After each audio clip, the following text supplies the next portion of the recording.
When they came to you to do this recent series of Defenders movies for Showtime, um, uh, were you particularly delighted to reclaim that character? Not particularly. We had talked about it ever since it went off the air, of doing a 2-hour Defenders, of doing a revival of the Defenders. It had been talked about. And Reggie and I talked about it. I said, well, come to us with a deal. We're not out there trying to sell something. And they never did, at least seriously. And then when this came along, it was like, well, it's just something that we thought could happen, should happen. It might be a good idea. But he did not write this first script.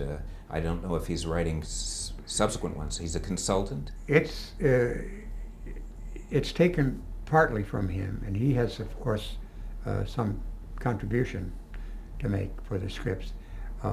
Andy Wolk and Peter Wolk, but They're the writers and director.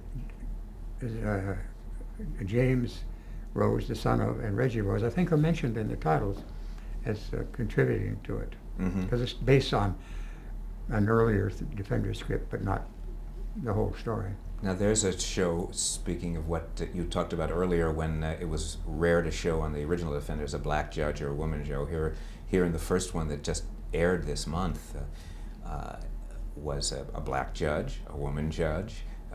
Your granddaughter appears as your legal associate. Those are the obvious differences now. Were there? Did this show have the same feel that the original series had, as far as you were concerned? Well, there's more time allowed to do it, so you don't have to speed along or, brevitize scenes.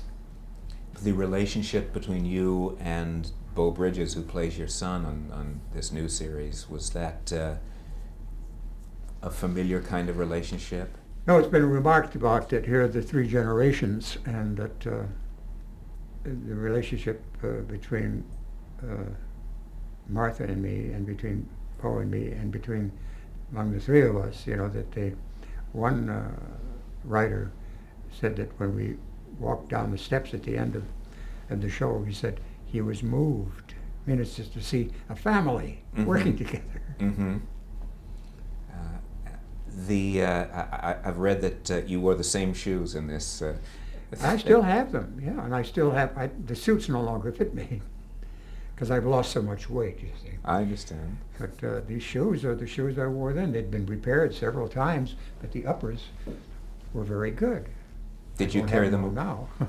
Did you carry them away as just a memento, or No, do you not actually? as a memento. They were good shoes, and I took the suits, and they're still in my closet. And I think I've got 4 or 5 suits and 1 pair of shoes.